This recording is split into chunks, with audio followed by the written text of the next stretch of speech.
Introduction. There is a kind of man who walks into a room and immediately knows what is happening beneath the surface. He does not need to ask questions. He does not need to be told. He watches. He listens. He reads the air the way a ship's captain reads the wind, not by touching it, but by feeling where it comes from and what it carries. He has no special gift. He has no supernatural ability. What he has is something far more powerful, and far more attainable. He has trained his mind. He has disciplined his attention.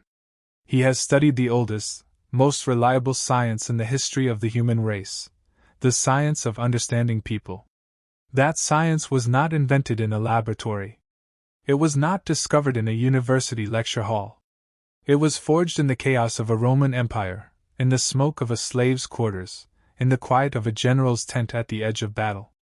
It was articulated by men who had survived political betrayal, military defeat, personal tragedy, and the crushing weight of power, and who had emerged from all of it with something most people never find: clarity.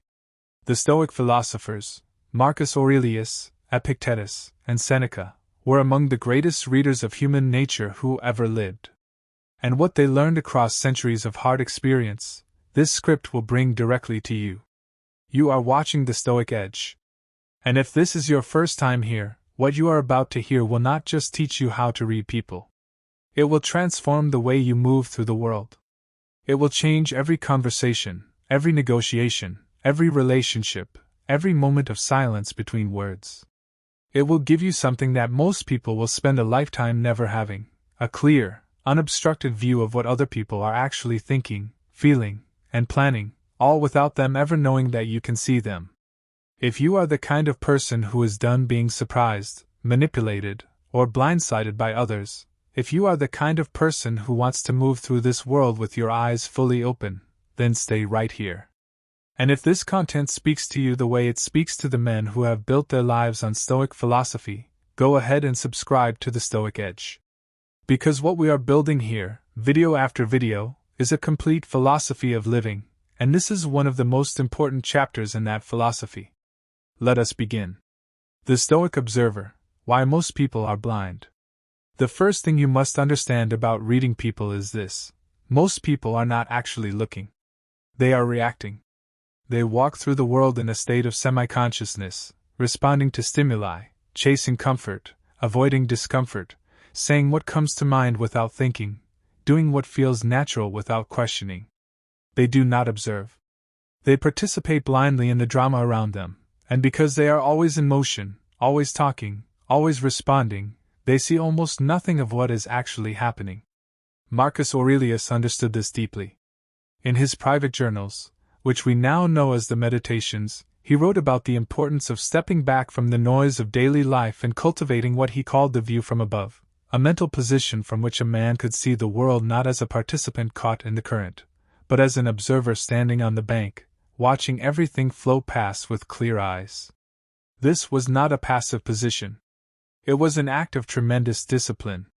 It required training the mind to slow down, to notice, and to resist the almost universal human impulse to project one's own assumptions onto the people and events around him. Epictetus, who had been born into slavery and had survived some of the most brutal conditions imaginable, said that the beginning of wisdom was learning to distinguish between what is within our control and what is not. Reading people is, at its foundation, an act of wisdom in exactly that sense. When you read a person correctly, you stop reacting to who you imagine them to be and start responding to who they actually are. That distinction, between the imagined person and the real one, is the difference between a life driven by illusion and a life grounded in truth.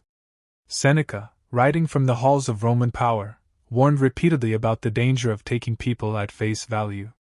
He wrote that most people present a mask to the world, a carefully constructed image designed to manage what others think of them, and that beneath that mask, the true character of the person is always at work, shaping decisions, driving motives, and revealing itself in small, easily missed ways to anyone patient enough to watch.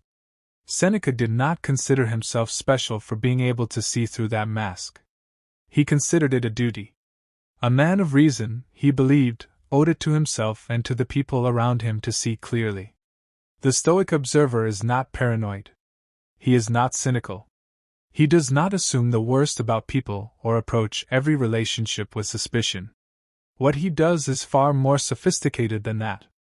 He approaches every person with honest, open curiosity, the same kind of curiosity a scientist brings to an experiment. He watches without judgment long enough to let the evidence accumulate. And then, and only then, does he draw his conclusions. This is what separates wisdom from prejudice, and perception from assumption. Before you can read anyone else, you have to understand why you have been blind until now. The answer is simple and it is uncomfortable. You have been too busy performing your own life to watch anyone else's. You have been rehearsing your responses, managing your own image, worrying about what other people think of you, and chasing your own reactions across the surface of every conversation. That is normal.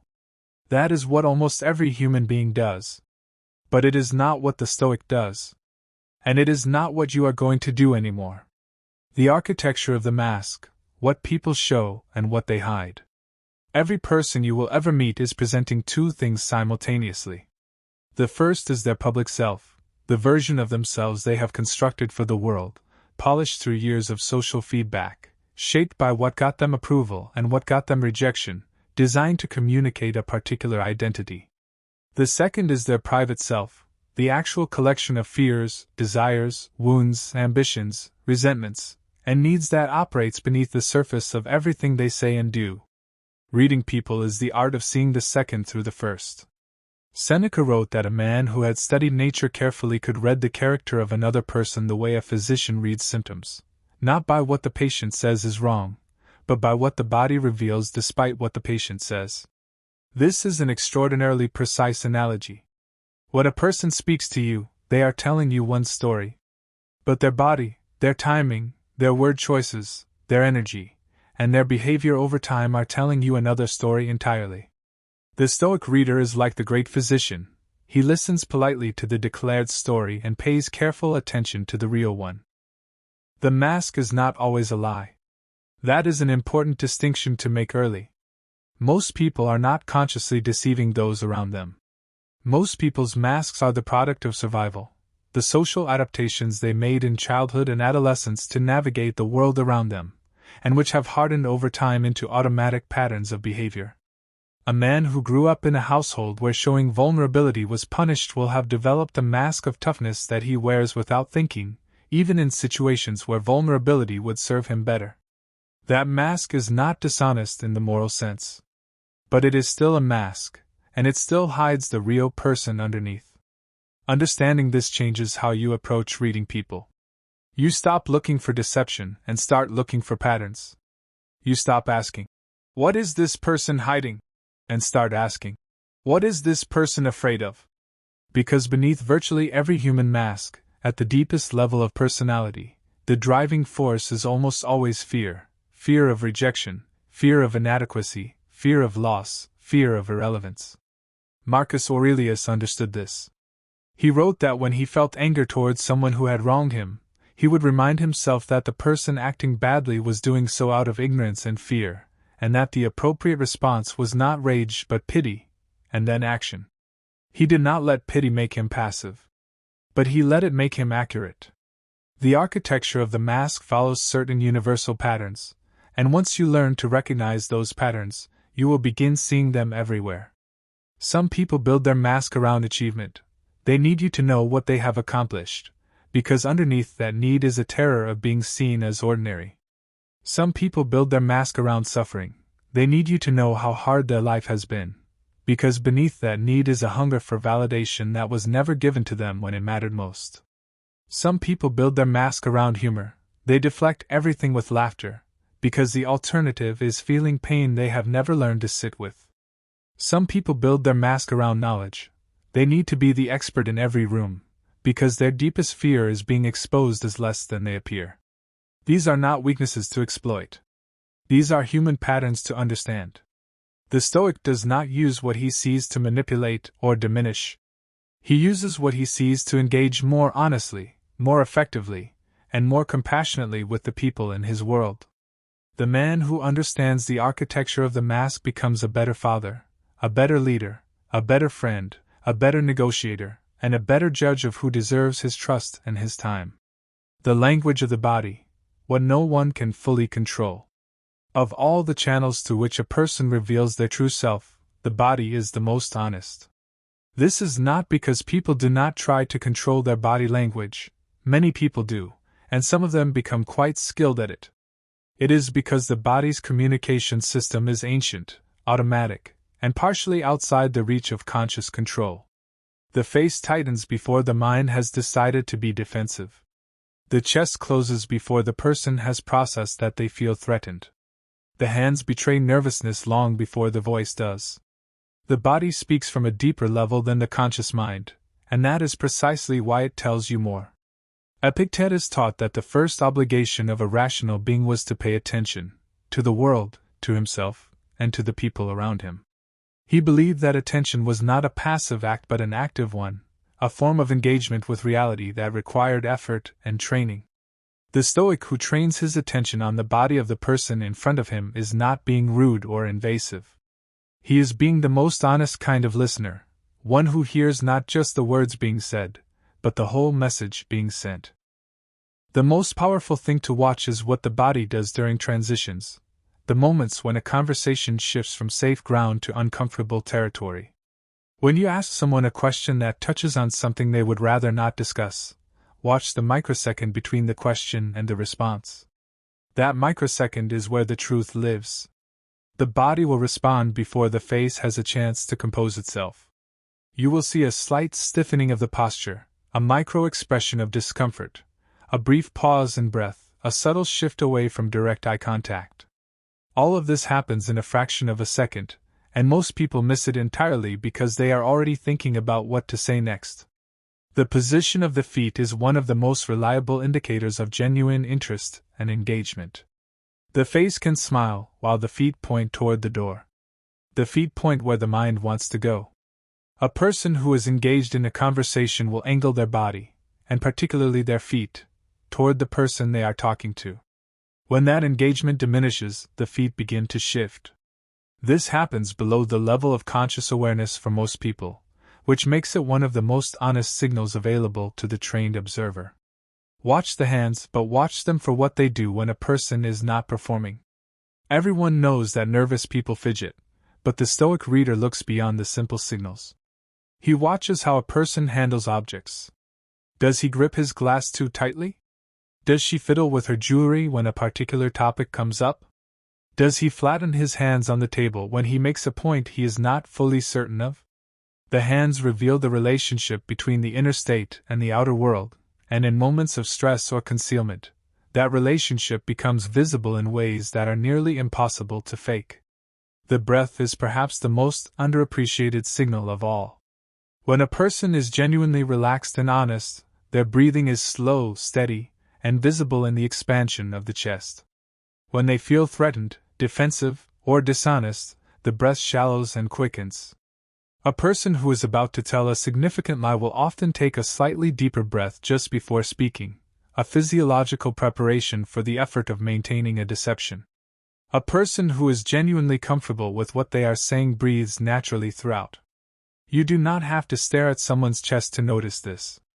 With practice, you will simply sense it. The quality of presence changes when the breath changes. Marcus Aurelius wrote in the Meditations that everything is opinion, and that the wise man has trained himself to see what is actually there rather than what he expects or fears to see. This principle applies directly to body language reading. The untrained observer sees body language through the lens of his own assumptions. He interprets crossed arms as defensiveness because that is what he has been told they mean. The Stoic reader does not operate on simple rules.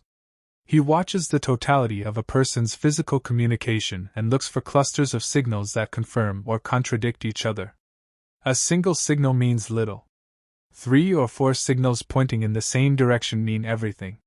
The power of silence, reading people through what they do not say. The Stoics had a profound relationship with silence. They did not regard it as empty space to be filled. They regarded it as one of the most important sources of information available to a reasoning person. Seneca wrote that he had learned more from listening than from speaking, and that silence was not the absence of communication but a form of it, one that, when properly read, revealed more than speech ever could. The Stoic reader learns to love silence the way a tracker loves an unbroken stretch of ground, because the absence of disturbance is itself a kind of message, and a disruption in that silence leaves marks that tell a complete story. There are several distinct kinds of silence, and each one tells you something different. The first is the silence of processing, the pause a person takes when genuinely thinking through something they have not considered before. This silence has a particular quality to it. The person's eyes typically move, the brow may furrow slightly, and the body remains relatively still. This is an honest silence. It means the person is engaging with your question or point at a real level, taking it seriously rather than reaching for a prepared answer.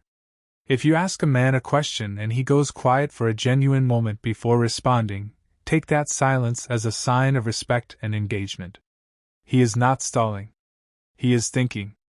The second kind of silence is the silence of concealment, the pause a person takes when they know the answer but are deciding how much to reveal, or are constructing an answer that will manage what you know about them. This silence has a different quality entirely. The eyes are often less mobile. The face may briefly go neutral in a way that signals a kind of internal shutdown, the mask being assembled rather than thought being processed. The body may stiffen slightly. This silence does not mean the person is lying. It means they are editing. And what a person chooses to edit out of their communication is often more revealing than what they choose to include. The third kind of silence is the silence of discomfort, the pause that falls after something has been said that disturbs the person, even if they show no outward sign of disturbance. This silence is the shortest of the three but often the most important. It occurs in the gap between a statement and a response when the normal rhythm of conversation is briefly disrupted by something that has landed with more force than expected. The person recovers quickly, too quickly sometimes, with a laugh, a change of subject, or an overly smooth transition to something else. That recovery is the signal. The Stoic reader notes it, files it away, and allows it to inform his understanding of what the person actually cares about beneath the surface. Epictetus taught his students that before speaking, a wise man should first ask himself whether what he is about to say adds anything of value. This discipline of speaking less trains the mind to observe more. The person who talks constantly is never fully present with anyone else, because they are always preparing their next statement. They cannot read the room because they are too busy performing in it. The Stoic cultivates the habit of speaking deliberately and sparingly, not to seem mysterious or superior, but because the space he creates with his silence is the space in which other people reveal themselves. There is another dimension of silence that the Stoic reader studies, the silence that falls between people who are comfortable with each other versus the silence that falls between people who are not. Comfortable silence is expansive. It breathes. No one feels compelled to fill it. When two people can sit together without talking and neither of them feels the urge to break the quiet, you are witnessing genuine ease and trust. Uncomfortable silence is pressurized. It contracts. Someone always moves to fill it, and how that someone moves, who breaks first, and with what, tells you a great deal about the power dynamic between them, and about who is more invested in maintaining the other's approval. If you want to read a room using silence, try this: say something real, something substantive, and then stop. Do not soften it with a laugh. Do not follow it with a question that releases the pressure. Say what you mean and then be quiet. Watch what happens in the room in the next 3 to 5 seconds. Who responds first? What do they say? Who looks at whom? Who says nothing and why? The response to genuine honesty, offered in the right amount and then left in silence to work on the room, is one of the single richest sources of information about the people you are with that exists. Marcus Aurelius called this kind of testing examining the character of those around you through the evidence of their responses. He did it constantly. It is how he survived as emperor. The eyes, the window that cannot lie completely.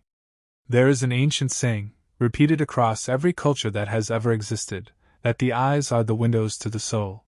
The Stoics would have agreed with this, though they might have refined it. They would have said that the eyes are the windows to the character, and that what flows through that window, if you are watching carefully enough, is not just emotion but intention, intelligence, and truth. Of all the physical signals available to the trained observer, the eyes are the most complex, the most revealing, and the most difficult to fully control. The pupils respond to interest and attraction in ways that cannot be consciously controlled. When a person is genuinely interested in what they are looking at, whether that is a person, an idea, an object, or a prospect, the pupils dilate. When they are bored, threatened, or disengaged, the pupils constrict. This is an involuntary physiological response governed by the autonomic nervous system, and it occurs whether the person wants it to or not. In normal lighting conditions, you can observe this change if you are looking for it. And what it tells you is not what the person says they think about what is in front of them. It tells you what they actually think. But the pupils are only one part of what the eyes reveal.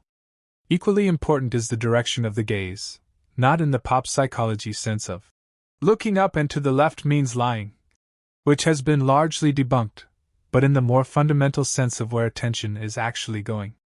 Where a person looks during a conversation tells you what is real to them. When a man's gaze drifts away from you while you are speaking, it does not necessarily mean he is disrespectful. It might mean that what you are saying has triggered a thought that is pulling his attention inward. The quality of that drift matters. Is he looking inward and processing? Or is he looking around the room because he is bored and looking for something more interesting? Eye contact is one of the most powerful and complex social signals that exist. Prolonged, steady eye contact signals confidence, dominance, and engagement, or, in the wrong context, threat and aggression. Avoidance of eye contact is commonly interpreted as deception or shame, but it can just as easily indicate shyness, social anxiety, respect in certain cultural contexts, or the cognitive effort of genuine thinking. The Stoic reader does not make simple interpretations. He reads eye contact in context, along with everything else that is happening in the body and in the conversation. What you can read reliably from the eyes is the presence or absence of congruence, the alignment between what the face is doing and what the eyes are doing. A genuine smile involves not just the mouth but the eyes. The muscles around the corners of the eyes contract in a way that cannot be fully faked. A smile that stops at the mouth while the eyes remain flat is one of the most common signals of social performance in existence. It does not necessarily mean the person dislikes you. It may simply mean that their smile in that moment is a social gesture rather than an expression of genuine feeling. The distinction matters enormously if you are trying to understand who actually has warmth for you and who is simply managing your perception of them. Marcus Aurelius wrote that he made a practice of looking at the people around him directly and honestly, without pretending to see what was not there and without closing his eyes to what was. This sounds simple. It is not. Most people soften their perception of others because what they see makes them uncomfortable, or because they are too invested in a particular version of the person to accept contradictory evidence. The Stoic reader trains himself to see what is actually in the eyes of the person across from him, not what he hopes to see, not what he fears to see, but what is actually there. And what is actually there, in the eyes of any human being in a moment of unguarded truth, is the complete and unedited reality of their inner life. If you are finding this content valuable, and if the idea of seeing the world with this kind of clarity speaks to something in you, go ahead and subscribe to the Stoic Edge right now. Every video on this channel is built to give you exactly this kind of edge, the kind that does not wear off, that does not depend on circumstances, that belongs to you for the rest of your life. Words and their shadows, reading beneath the language. Language is the most sophisticated deception tool that human beings possess. This is not an accusation. It is a fact of psychology and evolutionary history. The capacity for language allowed human beings to communicate, cooperate, and build civilization. But it also gave every human being the ability to construct an alternate version of reality and present it as truth. The result is that the words a person says are among the least reliable indicators of what that person actually thinks, feels, and intends. This does not mean words are useless. It means that the Stoic reader learns to listen for what lies in the shadow of language, in the gaps, the qualifications, the word choices, the rhythm, and the structure of what a person says. Seneca was a master of language himself, one of the greatest writers of the Roman world, and precisely because he understood how language worked, he was deeply suspicious of it. He wrote that when a man used many words to express a simple idea, it was almost always because the simple truth was something he did not want to say directly. He called this verbal evasion, the covering of a real thought with a wall of words, and he regarded it as one of the most common forms of social dishonesty that existed. The person who can say, "I don't know," in 2 words but instead delivers a 3-paragraph non-answer is not confused. He is hiding. Pay close attention to the words people use to qualify their statements. Words like generally, usually, in most cases, to some extent, and sort of, are not just imprecise language. They are windows into uncertainty, hedging, and sometimes deliberate vagueness designed to leave a person room to retreat if their statement is challenged. A man who says, "I always support my team," is making a clear commitment. A man who says, "I generally try to be there for my team," is leaving himself an enormous amount of room. The difference between those 2 sentences tells you something real about the nature of that man's actual commitment.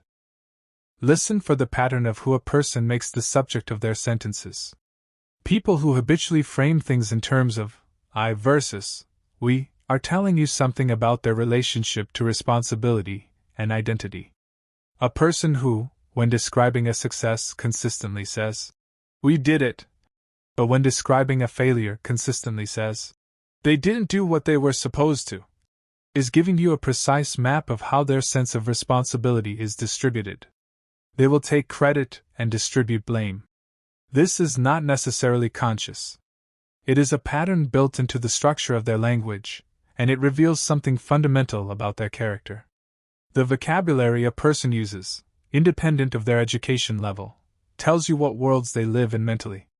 The words people reach for reflexively are the words of the domains that most occupy their attention.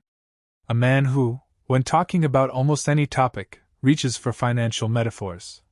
Investing in relationships, the cost of that decision, what's the return on that?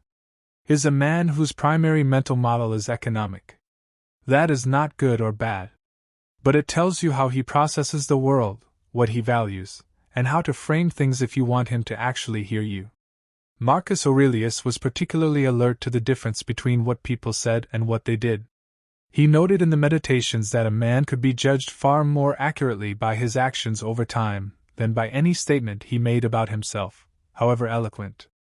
He did not dismiss words entirely, but he held them to a specific standard. Words that were consistent with actions over an extended period of time could be trusted as genuine expressions of character. Words that stood alone, unsupported by behavior, were to be treated as the social constructions they were, not lying, necessarily, but not fully true either. Listen for what people do not say. This is perhaps the most advanced skill in reading language, and it takes time to develop. But once you have it, it is like gaining a sixth sense. When you ask someone a direct question and they answer a slightly different question, a question that is easier, or less threatening, or less revealing, the gap between the question you asked and the question they answered is where the truth lives. They have not lied to you. They have redirected. And what they redirected away from is precisely what you most needed to hear.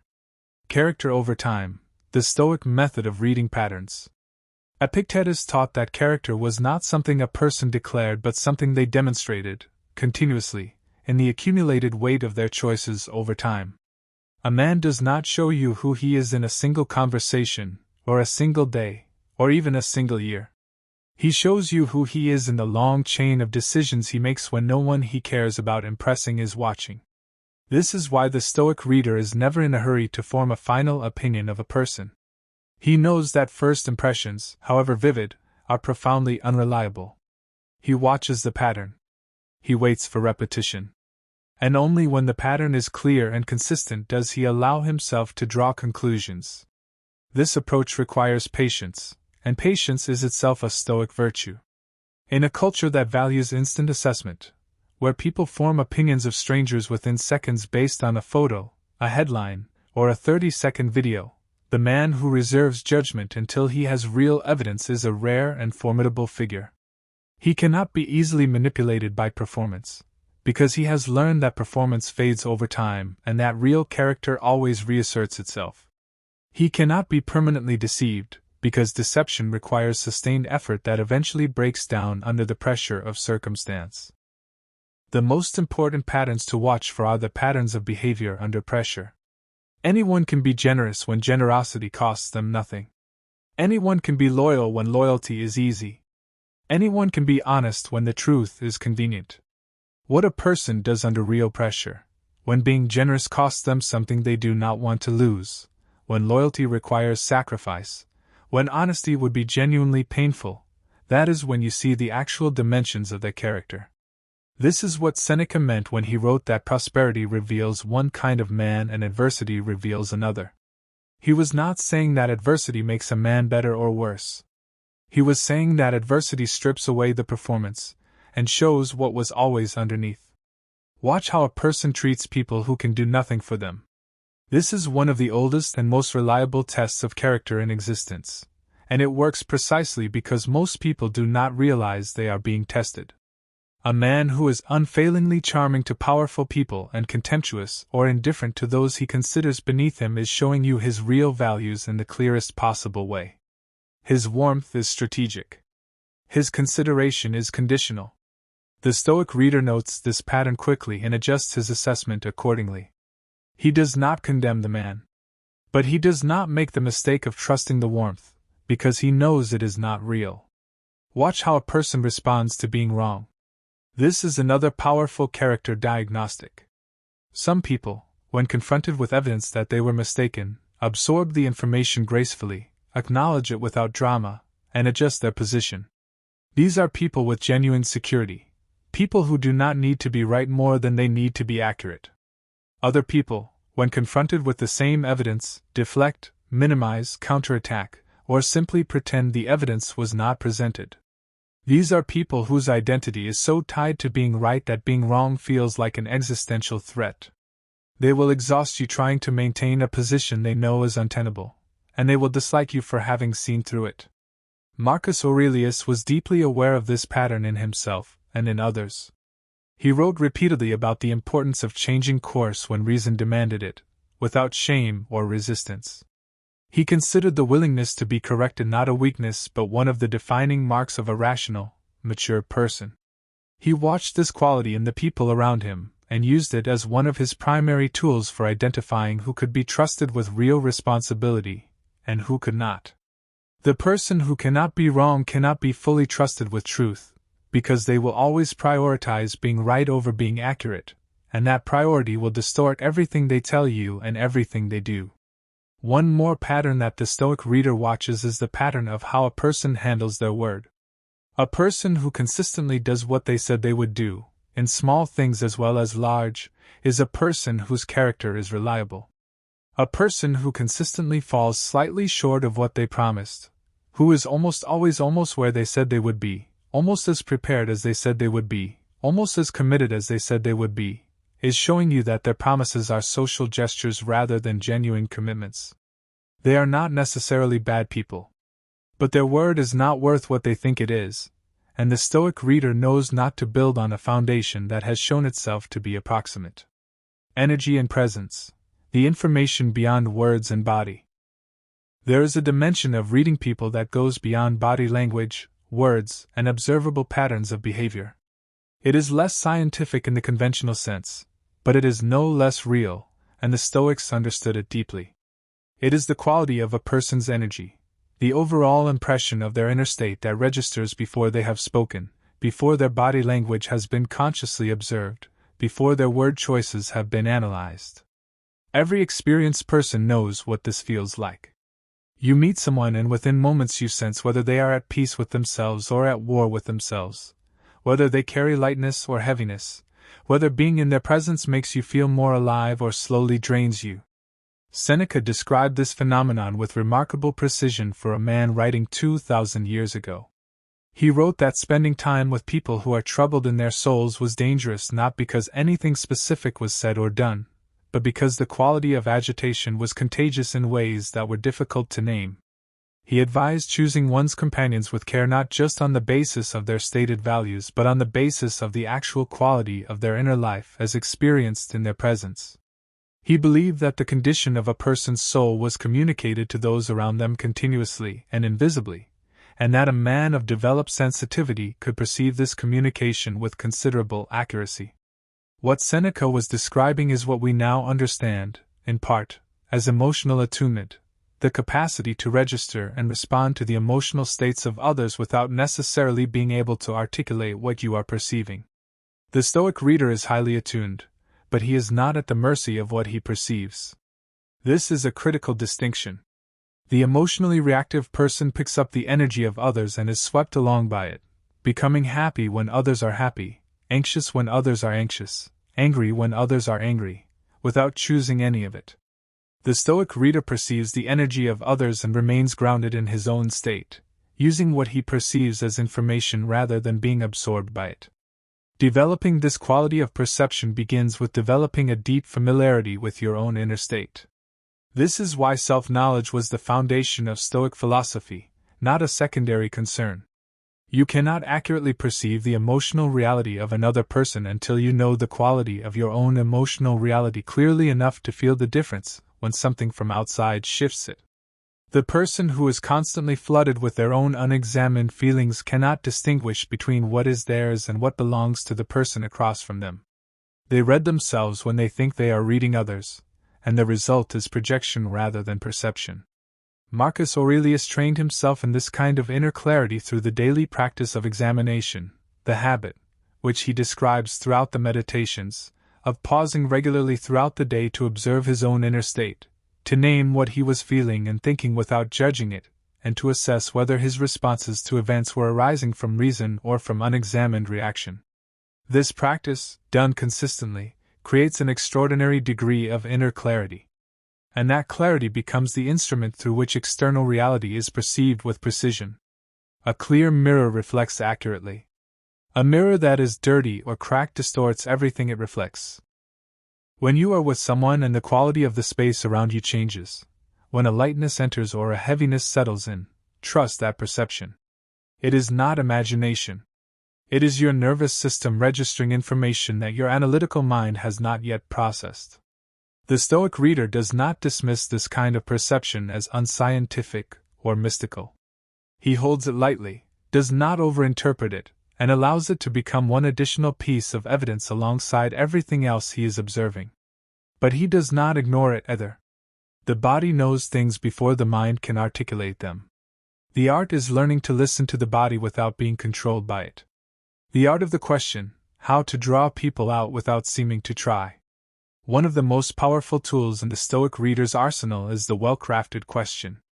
Not the interrogative question designed to expose or corner, and not the polite social question designed to keep conversation flowing without revealing anything important. The Stoic question is something more precise and more powerful than either. It is a question that opens a genuine door in the conversation, that creates a space the other person feels drawn to enter, and that, in entering it, reveals something real about who they are and what they actually think and value. Socrates, who was the grandfather of the Stoic tradition, built an entire method of truth-seeking around the power of the well-placed question. The Socratic method was not primarily about catching people in contradictions, though that was often its result. It was about using questions to lead people from the surface of their thinking to its foundations, to reveal, through the structure of the inquiry, where the thinking was solid and where it rested on nothing. The Stoics inherited this respect for the question and made it central to their practice of understanding both themselves and others. The most revealing questions are the ones that cannot be answered with a yes or a no, and that do not have an obviously correct answer that the person will feel pressure to give. When you ask someone, "What do you think about this?" you get a carefully managed answer. When you ask someone, "What surprised you most about this?" you get something closer to their actual experience, because surprise is harder to fake and harder to manage than opinion. When you ask someone, "What was the hardest part of that for you?" you get a glimpse into their values, their vulnerabilities, and their relationship to difficulty, all of which are far more revealing than what they think the right answer is. Seneca wrote that he learned the most about people when he asked them about what they regretted and what they would do differently. Not because regret is the most important thing about a person, but because how a person relates to their failures and missteps tells you everything about how they learn, whether they take responsibility, what they value, and whether they have the kind of honest relationship with themselves that makes them trustworthy. A person who has no regrets and would change nothing is either a person of extraordinary wisdom or a person of extraordinary self-deception. In the Stoic reader's experience, the latter is far more common. The timing of questions matters enormously. The question asked at the wrong moment, before trust has been established, before the other person feels genuinely received by you, will be deflected or answered with a performance. The same question, asked at the right moment, when a person feels genuinely at ease, genuinely heard, genuinely seen, will open a door that nothing else could. This is why the Stoic reader never rushes. He builds the conditions for honest communication before he begins asking the questions whose answers he actually needs. He is patient. He lets the conversation breathe. And when the moment arrives, his question lands in fertile ground. The silence after the question is as important as the question itself. After asking something real, the Stoic reader goes quiet and stays quiet. He does not rephrase the question. He does not fill the silence with a softer version of the same thing. He asks and waits. This takes nerve, because silence after a question creates real pressure, and most people cannot tolerate that pressure. They rush in to soften it, to make the other person more comfortable, and in doing so they throw away the most valuable moment in the conversation, the moment when the other person, alone with the weight of the question, begins to reveal who they actually are. Reading deception, the signals that betrayal leaves behind. The Stoic reader does not spend his life looking for liars. That is not the orientation of the tradition. But the Stoic reader does understand deception, how it works, why it happens, and what it leaves behind, because understanding deception is part of understanding human nature, and understanding human nature is the whole project. Seneca wrote that a man could not navigate the world with wisdom unless he understood both its virtues and its vices, because the vices were just as real as the virtues and far more common in daily experience. Deception is exhausting. This is one of the most important things to understand about it.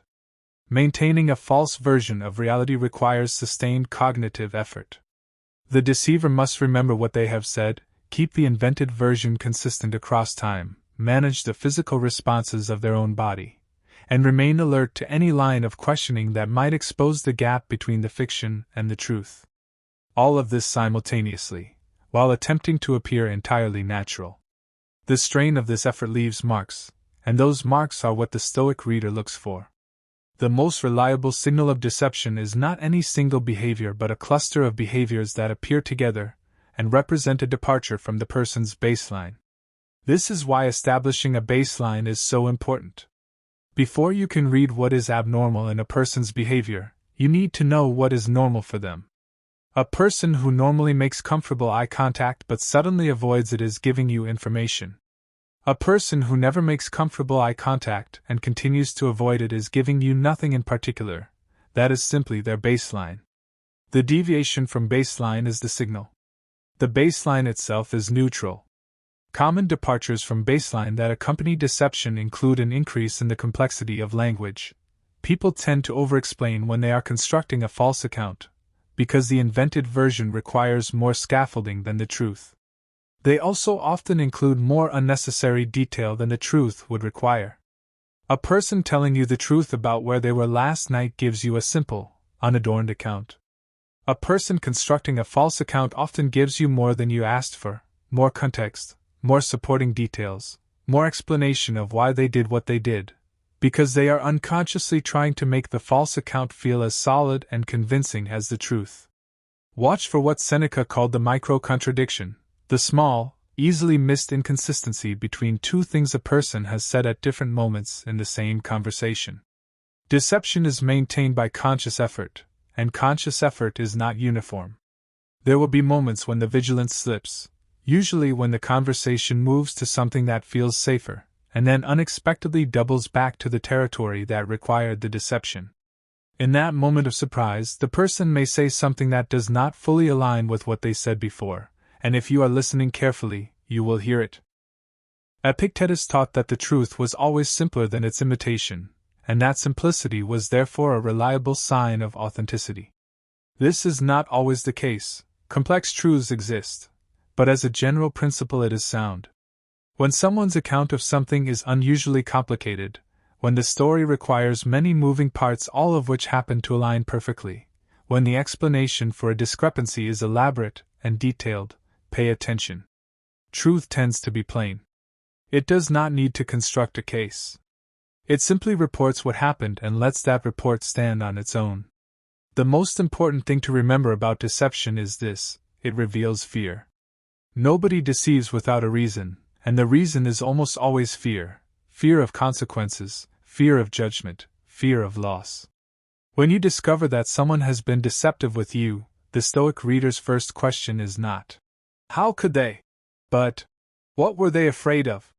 That question does not excuse the deception, but it opens a far more useful line of understanding. A person who lies to you out of fear is a very different kind of person from a person who lies to you out of contempt or predatory self-interest. The response to each of them is different. And without understanding the root, you cannot calibrate the response correctly. Reading motivation: why people really do what they do. Marcus Aurelius wrote that almost every human action, at its deepest level, is driven by one of three things: the desire to gain something, the desire to avoid something, or the desire to be seen in a certain way by others. He considered this observation not cynical but simply accurate, a realistic description of the forces that move people through the world. The Stoic reader who understands these three drivers has a master key to understanding why people do what they do, and that understanding is immensely powerful. The desire to gain something is the most obvious motivator, but it is also the most frequently misidentified. People do not always want what they say they want, and they do not always know what they actually want. A man who says he wants a promotion may actually want the respect that comes with the promotion, and if you offer him genuine respect without the title, he may be surprised to find he is satisfied.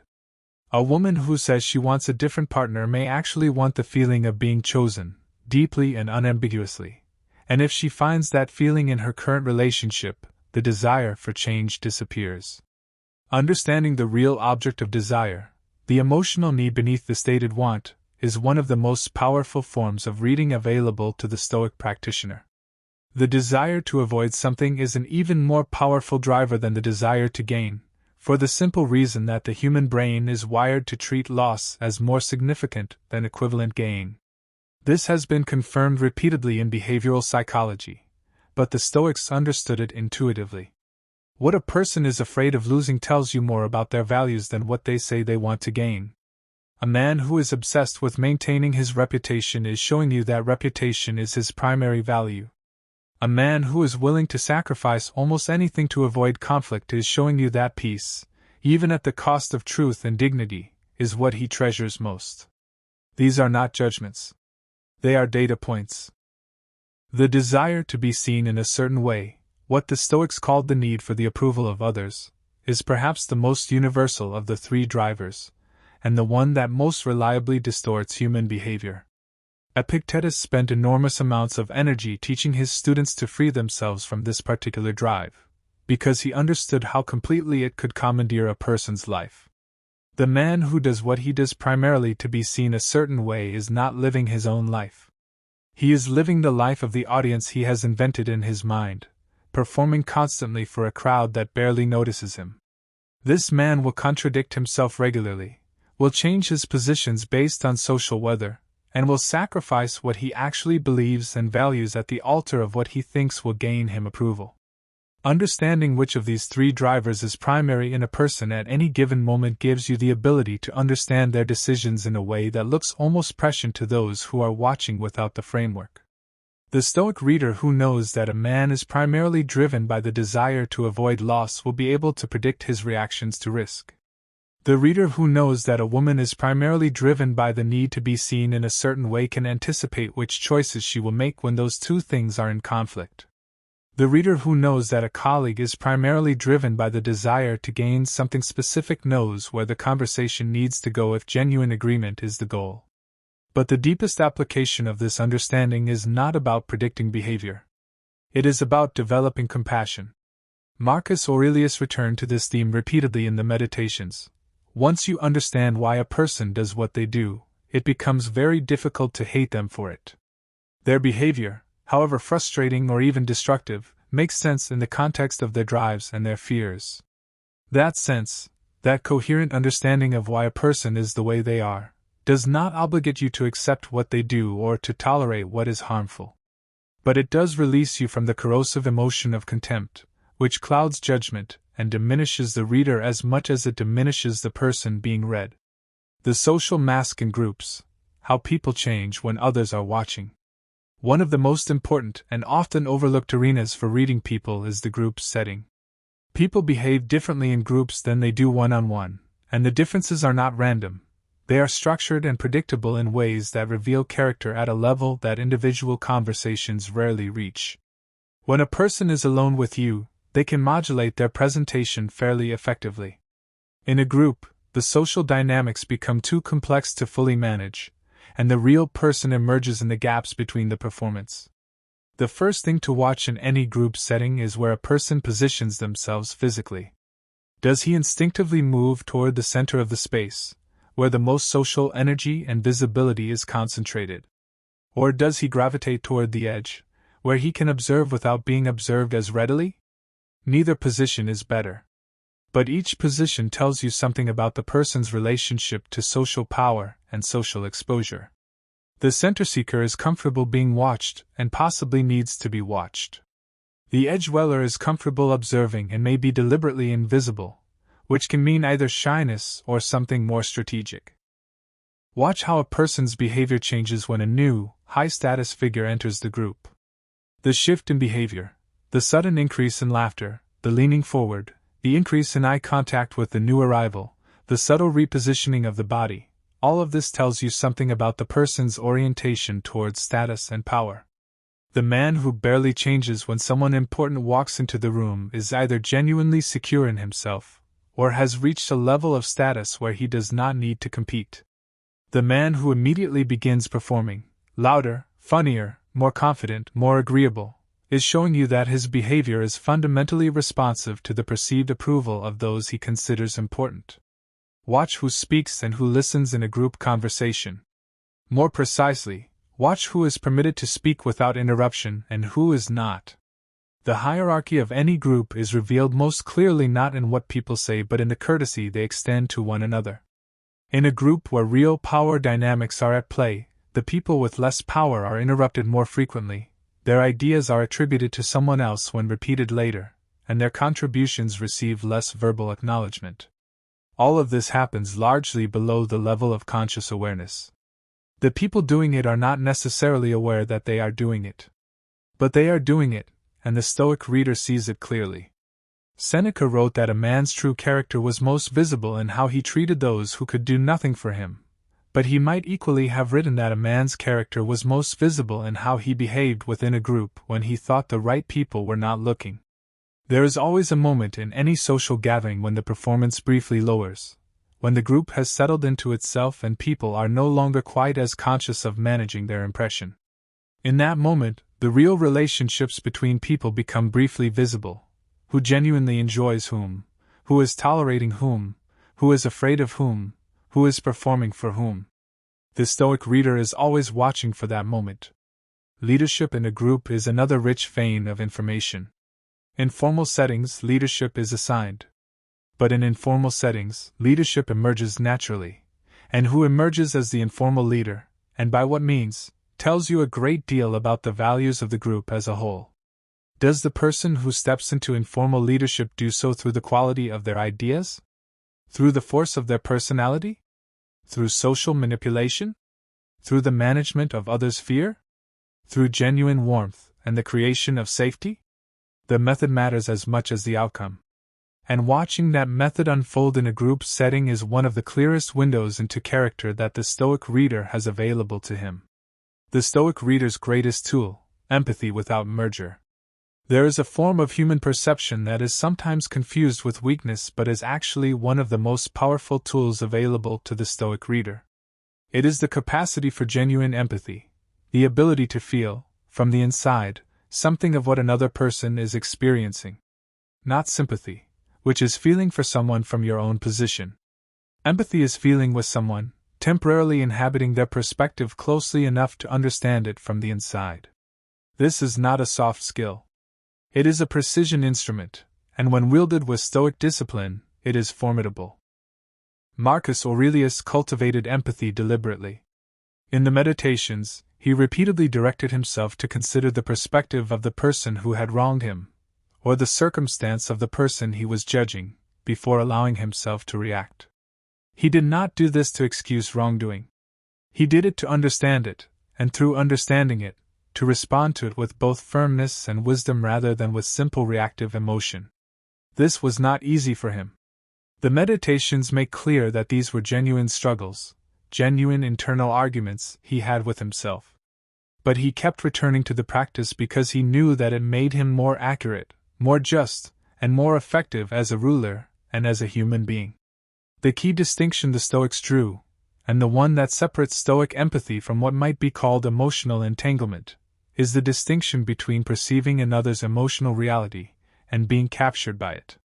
When you empathize with another person at the Stoic level, you move toward their experience with full attention and genuine curiosity. You set aside your own agenda and your own emotional reactions long enough to really feel what it is like to be them in this moment. And then, and this is the essential Stoic discipline, you step back. You return to yourself. You bring what you have perceived back to the cool light of reason and use it to inform your response. This ability, to move toward another person's inner reality and then return to your own center, requires a level of inner groundedness that most people do not naturally possess and must actively develop. The untrained person who tries to empathize with someone in pain gets flooded by that pain and loses their own clarity. The untrained person who senses another's anger may absorb it and become angry themselves, at a remove, without understanding where the anger came from. The Stoic practitioner who has done the work of developing inner stability can absorb the experience of another person without being destabilized by it. The practical application of this in reading people is profound. When you empathize genuinely with someone, when they feel, even briefly, that you truly understand what it is like to be them, they open. Not just in the sense of becoming warm or friendly, though that usually happens too. They open in the deeper sense of allowing themselves to be seen more honestly, because the experience of being genuinely understood is so rare and so validating that it loosens the grip of the habitual mask. The Stoic reader who can reliably create that experience of genuine understanding, through the quality of his listening, the depth of his attention, the precision of his questions, has access to the real person beneath the social presentation in a way that no amount of clever observation from the outside can match. Epictetus described this quality as the natural result of having done the inner work. A man who knows his own fears, his own wounds, his own habitual patterns and defenses, knows human fears, wounds, and defenses, because the specific content may vary from person to person, but the underlying structure is the same. The man who has honestly examined himself has mapped the human interior in a way that allows him to navigate the interiors of others with something approaching grace. Reading confidence versus arrogance, a crucial distinction. Of all the character qualities that the Stoic reader is called to assess, the difference between genuine confidence and performed arrogance is one of the most important. This is partly because the two can look superficially similar to the casual observer, and partly because the distinction between them predicts, with remarkable accuracy, how a person will behave when circumstances become difficult. The genuinely confident person handles adversity in a fundamentally different way from the arrogant person. And the Stoic reader who can see the difference early saves himself enormous amounts of time, energy, and disappointment. Marcus Aurelius had a clear view of what genuine confidence looked like. It was quiet. It did not need to assert itself. It did not require agreement from others to remain stable. It was not threatened by the success of those around it. It engaged with criticism and alternative viewpoints without becoming defensive, because its foundation was not the opinion of others but the person's own honest assessment of their competence, their character, and their relationship to their own values. The genuinely confident man does not need to tell you he is confident. His behavior over time simply demonstrates it, and the demonstration is its own evidence. Arrogance, by contrast, is confidence that is performed rather than felt. It is the external structure of confidence without the internal reality. The arrogant man needs you to know he is confident, because the knowing, the acknowledgement, is doing the work that actual confidence would do if it were present. He is maintaining a structure from the outside because there is nothing on the inside to hold it up naturally. This need for external reinforcement is what makes arrogance brittle.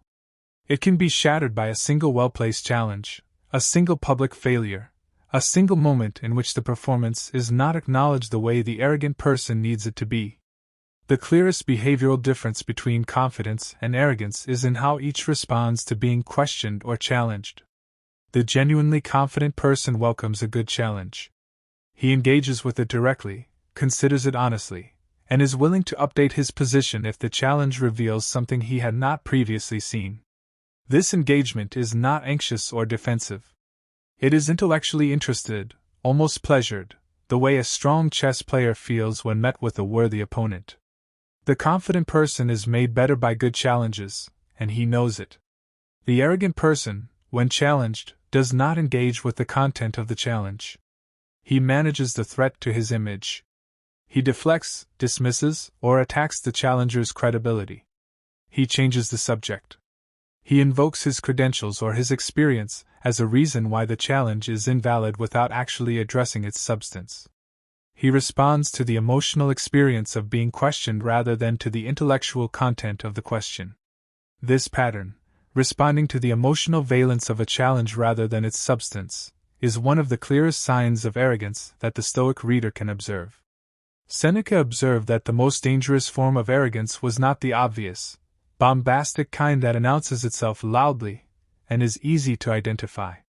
The most dangerous kind was the subtle arrogance of the man who had simply decided, without examining the evidence, that he understood more than those around him and therefore did not need to genuinely listen. This man was quiet, sometimes even agreeable on the surface. But he was not actually listening. He was waiting. He was tolerating the input of others as a social obligation while remaining completely untouched by it inside.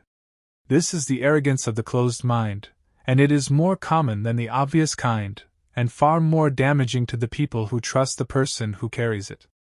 The art of stillness, how to become unreadable while reading others. The Stoic reader does not only develop the ability to read others. He develops, simultaneously, the ability to manage what he reveals of himself, not out of secretiveness or deception, but out of the understanding that the man who is easily read is easily managed, and the man who is easily managed has surrendered something essential about his freedom. This is not about becoming cold, guarded, or artificial. It is about developing the genuine stillness that comes from being genuinely at peace with oneself, the stillness that does not perform and does not react, but simply is.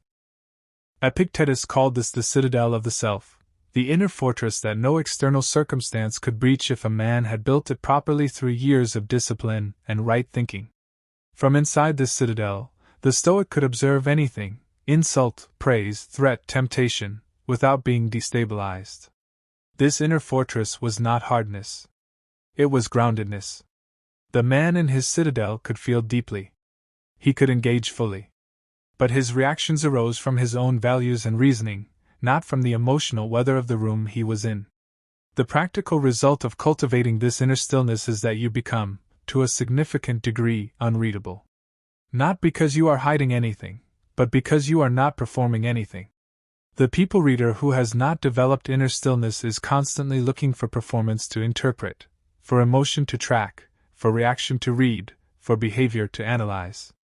When he encounters a person who is not performing, who is genuinely still, he has very little to work with, and he often misidentifies that stillness as either stupidity or arrogance, because those are the two social categories he can reach for when normal signals are absent.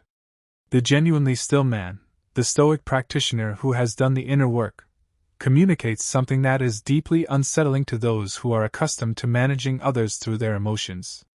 He does not offer the reactive surface that is normally available for manipulation. His responses are measured and deliberate. His approval is not given automatically through the normal social lubricants of easy laughter and reflexive agreement. His attention, when it is given, is real and substantial because he is actually present rather than performing presence. This quality, the quality of genuine presence without performance, is among the rarest and most powerful forms of social presence that exists. Marcus Aurelius developed this quality through relentless practice. As emperor, he was surrounded by people whose survival depended on managing his perceptions, and he knew it. His defense was not suspicion, it was depth. He was so grounded in his own values and so clear about his own reasoning that the attempts of others to shape his perceptions through flattery, manipulation, or theater simply did not find purchase. Not because he was cold or closed. Because he was genuinely himself, and being genuinely oneself is the most effective protection against being managed by others that has ever existed. To become still in this sense, you must do the inner work. There is no shortcut. You must develop a genuine relationship with your own values, not the values you have inherited or performed, but the ones that actually govern your choices when no one is watching. You must develop an honest relationship with your own fears, not to eliminate them, because that is not possible, but to know them clearly enough that they cannot be used against you without your awareness. You must develop the habit of observing your own reactions before acting on them, creating a brief but decisive gap between stimulus and response in which reason has the opportunity to speak. All of this is the work of a lifetime. But it begins on a specific day, with a specific decision, and that decision is available to you right now. If what you are hearing here is speaking to something real in you, if the idea of becoming this kind of man, this kind of observer, this kind of reader of the world, resonates with you at a level below the surface, then this channel was built for you.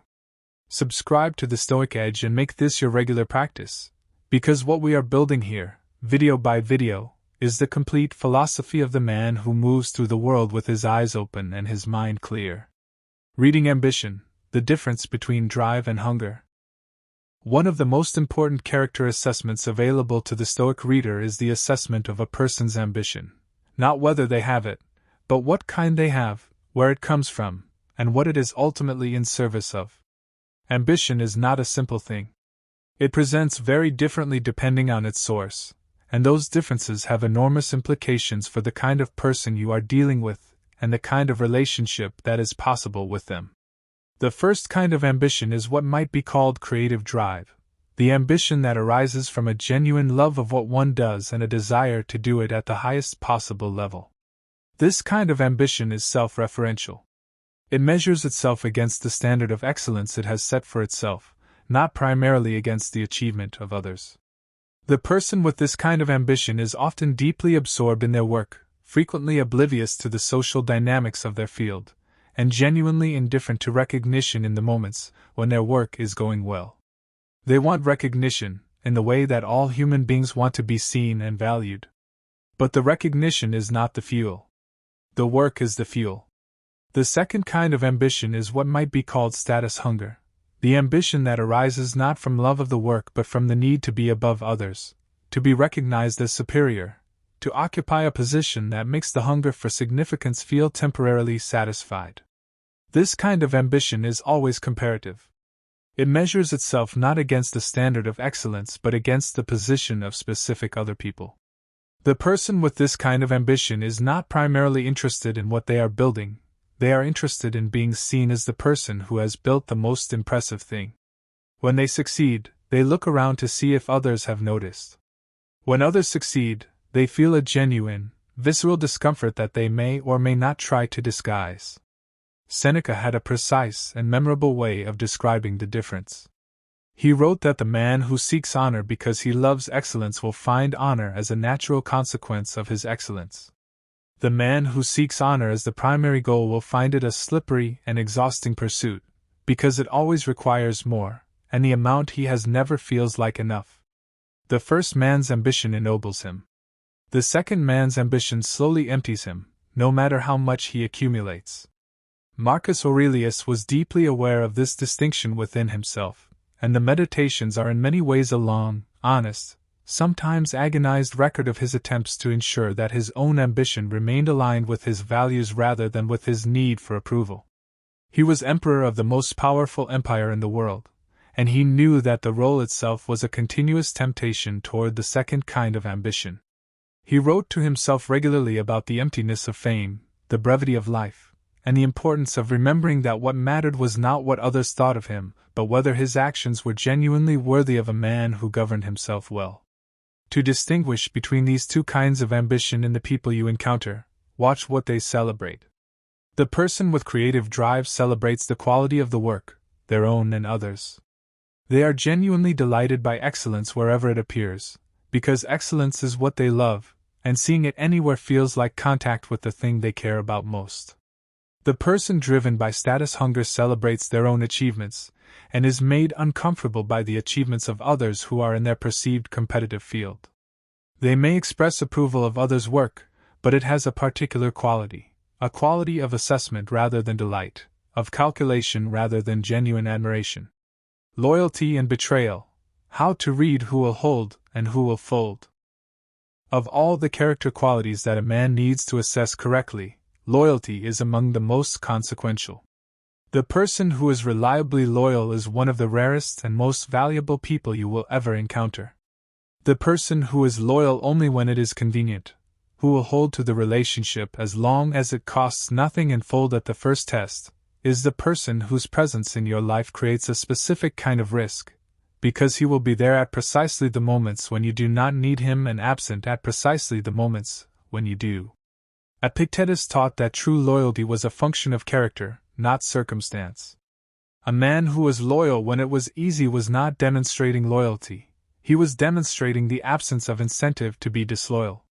True loyalty was only visible under pressure, when being loyal cost something real, when it required the person to sacrifice comfort, convenience, social approval, or personal advantage in order to stand by their commitment.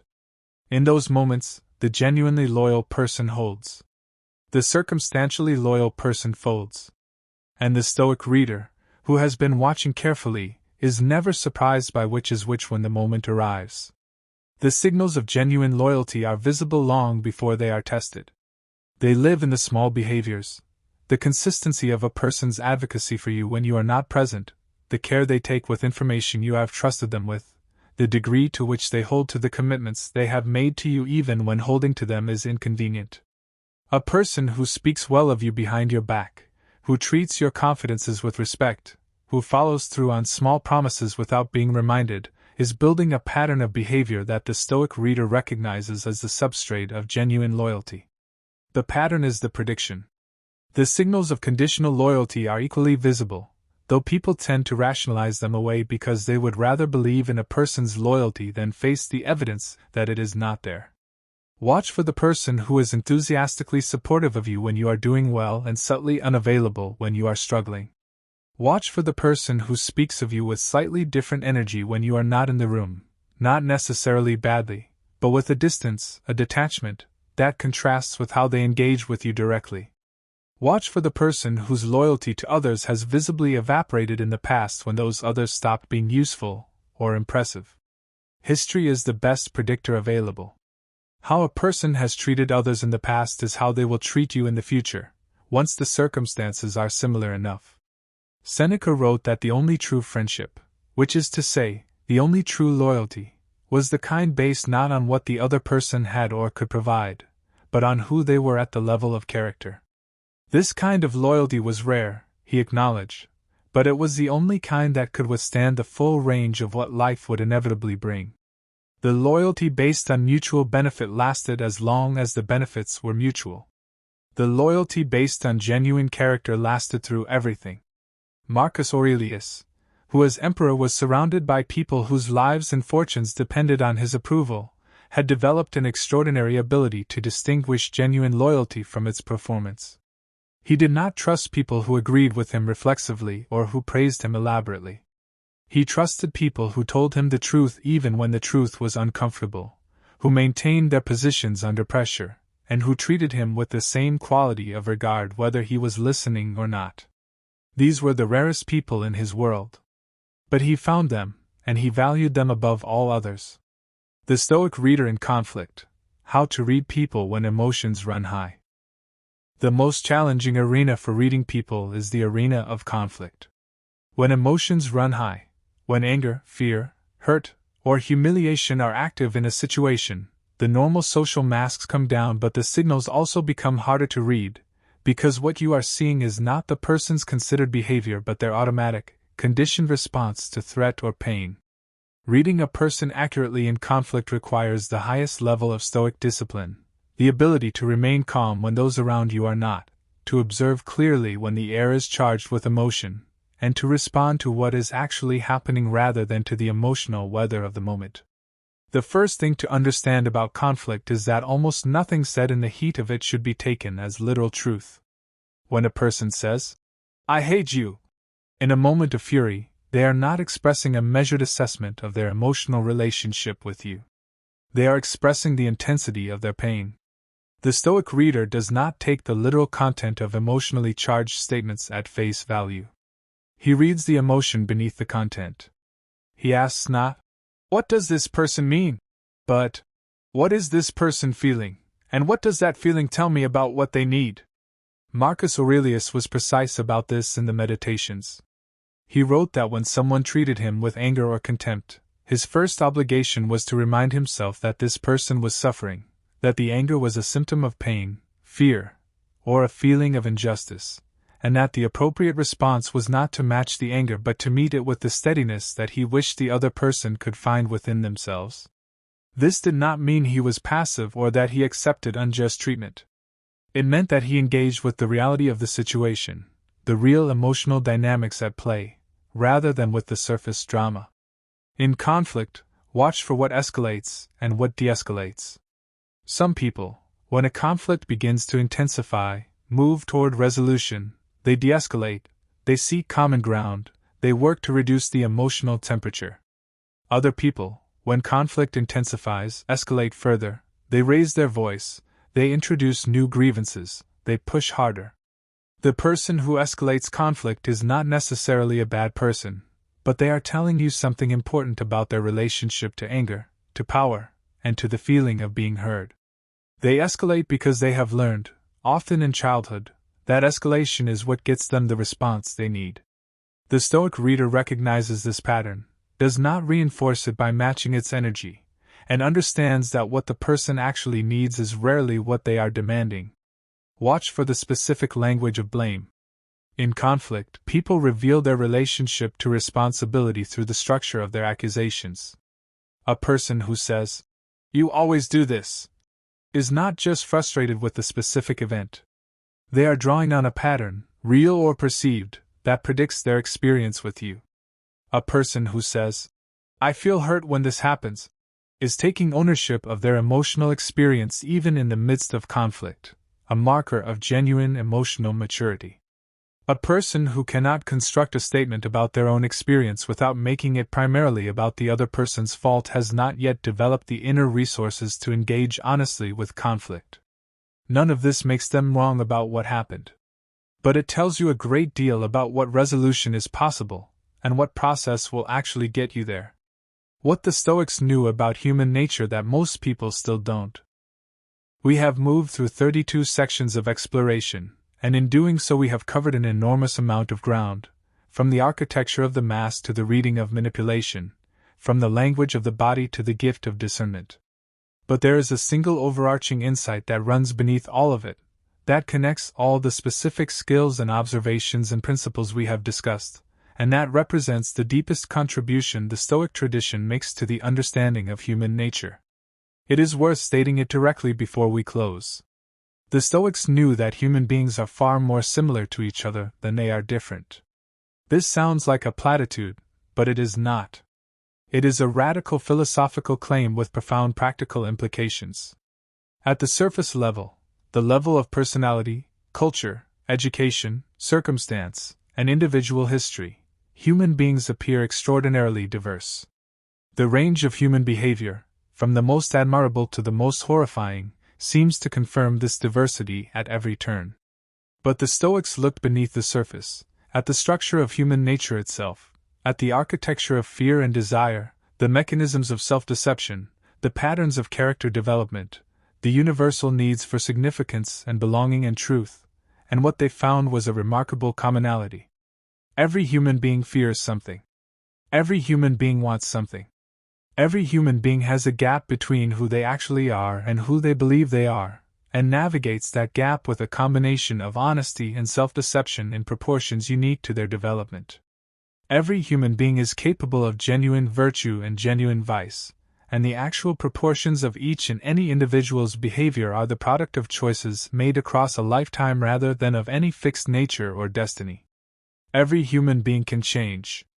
Every human being is more than their worst behavior and less than their best presentation of themselves. These are not comforting generalities. They are precise observations about the structure of human nature that the Stoics arrived at through centuries of direct engagement with the full range of human experience. What this means for the Stoic reader is that the skills we have discussed are not exotic or specialized.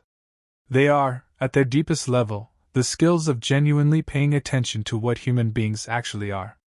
Every signal we have discussed, the body's honesty, the shadow of language, the pattern of behavior over time, the energy of a person's presence, the motivation beneath the surface, all of these are available to be read because human beings are consistent at the deepest level.